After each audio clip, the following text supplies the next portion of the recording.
पैसे कस काय नाही देऊ राहिले तिकडे पैसे लागतील ना आपल्याला भाडं होतं गाडीला दिलेलं कस काय भाडं कस काय म्हणजे तिकिटाचे पैसे सगळे तिकिटाचे पैसे घेतले आता सगळे माझी गाडी भाडं लावलेली भाडे नाही पैसे तुम्ही पैसे कस काय नाही काय पैसे नाही आणले आता कस काय नाही आणले तुम्ही ना आता डोंगर तुम्हाला डोंगर सोडून देईन गाड्या भाडं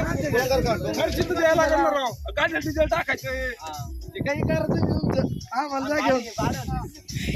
नाही पण 200 रुपये तर द्या तुम्ही 3000 रुपये भाडं आहे गाडीला आमच्याकडे पैसे नाही आम्ही चाललो